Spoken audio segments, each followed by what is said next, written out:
નમસ્કાર ગુજરાત। આજના મુખ્ય સમાચારની અંદર વર્ષ 2026ના ચોમાસાને લઈને અંબાલાલ પટેલની નવી આગાહી, યુદ્ધ અને મંદી વચ્ચે પીએમ મોદીની સૌથી મોટી જાહેરાત, શું ખરેખર દેશમાં લાગશે લોકડાઉન, પીએમ કિસાન યોજનાના નિયમોમાં મોટા ફેરફાર, પેટ્રોલ ડીઝલ અને એલપીજી ગેસ સિલિન્ડરના ભાવમાં થશે વધારો, સાથે સીએનજી અને પીએનજીના ભાવમાં પણ થઈ શકે છે વધારો, એલપીજી સબસિડીને લઈને સૌથી મોટા સમાચાર, ખેડૂતોએ આપી આંદોલનની ચીમકી, નવરાત્રીમાં પરીક્ષાઓ, વિદ્યાર્થી અને વાલીઓમાં રોષ, દીકરીઓ માટે ગુજરાત સરકારની સૌથી મોટી જાહેરાત, દીકરીઓને મળશે 1 લાખ રૂપિયાની સહાય, બાળકોના આધાર કાર્ડને લઈને સૌથી મોટા સમાચાર, નવા મુખ્યમંત્રીની સૌથી મોટી જાહેરાત, ખેડૂતોના દેવા માફ થશે, જનધન ખાતામાં આવશે 10,000 રૂપિયા। અને આજના સૌથી મોટા ખેડૂત ઉપયોગી સમાચાર જાણીશું। મિત્રો, દરેક સમાચાર, દરેક માહિતી જણાવીએ એ પહેલા ગુજરાતના જે પણ મિત્રો ચેનલ ઉપર જો પહેલી વાર આવ્યા હોય તો મિત્રો ખાસ કરીને વિડીયોને એક લાઇક કરી ચેનલને સબસ્ક્રાઇબ કરવાનું ભૂલતા નહીં। સાથે આજનો આ વિડીયો છે જેને અંત સુધી જોતા રહેજો। સૌથી પહેલા મિત્રો અત્યારના તાજા અને નવા હવામાન સમાચાર ઉપર નજર કરીએ તો વર્ષ 2026ના ચોમાસાને લઈને અંબાલાલ પટેલની નવી આગાહી, ગુજરાતમાં ચોમાસું 8 થી લઈને 15 જૂનની વચ્ચે બેસે તેવી શક્યતા છે। 25 મેથી લઈને 5 જૂન દરમિયાન પ્રી મોન્સૂન એક્ટિવિટીની શરૂઆત થશે, એટલે કે ચોમાસા પહેલા ગુજરાતમાં વરસાદની આગાહી અંબાલાલ પટેલે વ્યક્ત કરી છે। સાથે આ વર્ષે 96 થી લઈને 98% જેટલો સારો વરસાદ પડવાની પણ આગાહી ગુજરાતના જાણીતા હવામાન નિષ્ણાત એવા અંબાલાલ પટેલે વ્યક્ત કરી છે આગાહી। મિત્રો, ત્યાં પછીના સમાચાર ઉપર નજર કરીએ તો પીએમ કિસાન યોજનાના નિયમોમાં મોટો ફેરફાર, આ કામ ન કર્યું તો ખાતામાં નહીં આવે રૂપિયા 2,000નો હપ્તો। ભારત સરકાર દ્વારા પ્રધાનમંત્રી કિસાન સન્માન નિધિ યોજનાના નિયમોમાં મહત્વપૂર્ણ ફેરફાર કરવામાં આવ્યા છે। આ ફેરફારો મુજબ હવેથી પીએમ કિસાન યોજના હેઠળ હપ્તો મેળવવા માટે તમામ નોંધાયેલા લાભાર્થી ખેડૂત મિત્રોએ દર વર્ષે બાયોમેટ્રિક્સ અથવા તો ફેસ ઓથેન્ટિકેશન દ્વારા વાર્ષિક કેવાયસી ફરજિયાતપણે કરાવવાનું રહેશે। હવેથી આ યોજના હેઠળ સહાય માત્ર એવા જ લાભાર્થીઓને મળશે જેમને બાયોમેટ્રિક્સ ઓથેન્ટિકેશન દ્વારા કેવાયસી પૂર્ણ કરેલું હશે। ખેતી નિયામક કચેરી દ્વારા જણાવવામાં આવ્યું છે કે લાભાર્થીઓએ દર નાણાકીય વર્ષના પ્રથમ હપ્તા પહેલા આ પ્રક્રિયા પૂર્ણ કરવાની રહેશે। ચાલુ વર્ષ 2026 અને 27 માટે વાર્ષિક કેવાયસીની પ્રક્રિયા શરૂ કરી દેવામાં આવી છે। રાજ્યના દરેક લાભાર્થી ખેડૂતોએ 30 જૂન 2026 સુધીમાં કેવાયસી પૂર્ણ કરવાનું રહેશે। મિત્રો, ત્યાં પછીના સમાચાર ઉપર નજર કરીએ તો એલપીજી સબસિડીને લઈને સૌથી મોટા સમાચાર, એલપીજી સબસિડી અંગે સરકારનો મોટો નિર્ણય, કેન્દ્ર સરકારે એલપીજી ગ્રાહકોને સબસિડી માટેની તેમની પાત્રતા અંગે SMS સૂચનાઓ મોકલવાનું શરૂ કર્યું છે। ગેસ સબસિડીની પાત્રતા હવે ટેક્સ રેકોર્ડ દ્વારા ચકાસવામાં આવી રહી છે। રૂપિયા 10 લાખથી વધુની વાર્ષિક આવક ધરાવતા વ્યક્તિઓએ 7 દિવસની અંદર તેમની સંપૂર્ણ વિગતો સબમિટ કરવાની રહેશે। આમ કરવામાં નિષ્ફળતાના પરિણામે તેમની સામે શક્ય તેટલી કડક કાર્યવાહી પણ થઈ શકે છે। સમાચાર ઉપર નજર કરીએ તો પેટ્રોલ ડીઝલ અને એલપીજીના ભાવમાં થશે વધારો। કેન્દ્રીય મંત્રી હરદીપસિંહ પુરીએ સામાન્ય જનતાને આંચકો આપતા જણાવ્યું છે કે જો વૈશ્વિક યુદ્ધ ચાલુ રહેશે તો ઈંધણના ભાવમાં વધારો કરવો પડી શકે છે। હાલના દરોના કારણે તેલ કંપનીઓએ દરરોજ અંદાજે 1,000 કરોડ રૂપિયાનું નુકસાન થઈ રહ્યું છે। રાજકોષીય દબાણ ઘટાડવા સરકાર ટૂંક સમયમાં પેટ્રોલ, ડીઝલ અને એલપીજીની કિંમતો વધારવાનો નિર્ણય લઈ શકે છે। આ નિવેદનથી ભાવ વધારાની આશંકા સેવાઈ રહી છે। મિત્રો, ત્યાં પછીના સમાચાર ઉપર નજર કરીએ તો પીએમ મોદીની મોટી અપીલ, વડાપ્રધાન નરેન્દ્ર મોદીએ વડોદરામાં આયોજિત સરદાર ધામ 3ના લોકાર્પણ કાર્યક્રમમાં દેશવાસીઓને એક મહત્વપૂર્ણ અને ભાવપૂર્વક અપીલ કરી છે। સરકારી અને ખાનગી ઓફિસોમાં શક્ય હોય ત્યાં વર્ક ફ્રોમ હોમ અને મીટિંગને પ્રાથમિકતા આપવામાં આવે। શાળાઓમાં થોડા સમય માટે ઓનલાઈન શિક્ષણની વ્યવસ્થા શરૂ કરવામાં આવે જેથી પરિવહનનો ખર્ચ ઘટે, ખાનગી વાહનોના બદલે મેટ્રો અને ઇલેક્ટ્રિક બસ અને પબ્લિક ટ્રાન્સપોર્ટનો વધુ ઉપયોગ કરો. સાથે સાથે મિત્રો તમને જણાવી દઈએ તો કે ઇંધણનો બચાવ, જેમાં વાહનનો ઉપયોગ ઘટાડવા અને ઇંધણનો વિવેકપૂર્ણ ઉપયોગ કરવો. વર્ક ફ્રોમ હોમ જે સેક્ટરમાં શક્ય હોય ત્યાં ઘરેથી કામ કરવાની પદ્ધતિ અપનાવી. સોનાની ખરીદી બંધ કરવી. આર્થિક સ્થિતિ માટે બિનજરૂરી સોનાની ખરીદી ટાળવી જોઈએ. વિદેશ પ્રવાસ ટાળવો. ડોલર અને વિદેશી હુંડિયામણ બચાવવા અને અત્યારે વિદેશ ન જવું.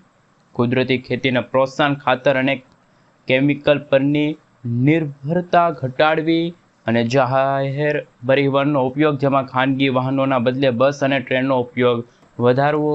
સાથે સાથે મિત્રો ફરીથી પીએમ મોદીનું સૌથી મોટું નિવેદન સામે આવ્યું. વડાપ્રધાન નરેન્દ્ર મોદીએ દેશવાસીઓને ઇંધણ બચાવવાની અપીલ કર્યા બાદ લોકોમાં ઊભા થયેલા સવાલો વચ્ચે કેન્દ્ર સરકારે મોટી સ્પષ્ટતા કરી છે. સરકારે સોમવારે નિવેદન જાહેર કરતા જણાવ્યું કે દેશમાં પેટ્રોલ, ડીઝલ, એલપીજી અને ક્રૂડ ઓઇલની કોઈ અછત નથી. ભારત પાસે 60 દિવસનો ક્રૂડ ઓઇલ અને નેશનલ ગેસનો તેમજ 45 દિવસનો એલપીજીનો સ્ટોક છે. બીજા જ દિવસે એટલે કે 11 મેના રોજ સરકારે જનતાઓને આશ્વાસન આપતા જણાવ્યું હતું કે ભલે આપણે ઇંધણનો કરકસર ભર્યો ઉપયોગ કરીએ પણ દેશમાં તેલ અને ગેસની કમી નથી. પશ્ચિમી એશિયાના સંઘર્ષની અસર ઘટાડવા માટે સરકારે આ પૂરતા પગલાં છે એ હાથ ધર્યા છે. મિત્રો ત્યાં પછીના સમાચાર ઉપર નજર કરીએ તો એલપીજી અને સીએનજીના ભાવમાં વધારો. મોંઘવારીના જમાનામાં સામાન્ય જનતાઓ માટે વધુ એક માઠા સમાચાર સામે આવ્યા છે. વડોદરા ગેસ લિમિટેડ કંપનીએ ફરી એકવાર ભાવ વધારો કર્યો છે. કંપનીએ એલપીજીના દરમાં 1.50 રૂપિયા અને સીએનજીના ગેસમાં 1 રૂપિયાનો વધારો કર્યો છે. આ ભાવ વધારાથી વડોદરાના લોકોના ખિસ્સા પર મોંઘવારીનું ભારણ વધશે. આપને જણાવી દઈએ તો ભાવ વધારા બાદ હવે વડોદરામાં સીએનજીનો નવો ભાવ વધીને પ્રતિ કિલોગ્રામ 83.95 રૂપિયા થઈ ગયો છે. મિત્રો ત્યાં પછીના સમાચાર ઉપર નજર કરીએ તો શું ભારતમાં લોકડાઉન લાગશે? કેન્દ્રીય મંત્રી હરદીપસિંહ પુરીએ સ્પષ્ટતા કરી છે કે ભારતમાં લોકડાઉન અંગેની અફવાઓ સંપૂર્ણપણે ખોટી અને સરકાર પાસે કોઈ દરખાસ્ત વિચારણા હેઠળ નથી. તેમણે આ પણ નિર્દેશ કર્યો છે કે ભારતે ક્યારેય એશિયાથી એલએનજી આયાત કર્યું નથી. લોકો બિનજરૂરી રીતે અફવાઓ ફેલાવી રહ્યા છે.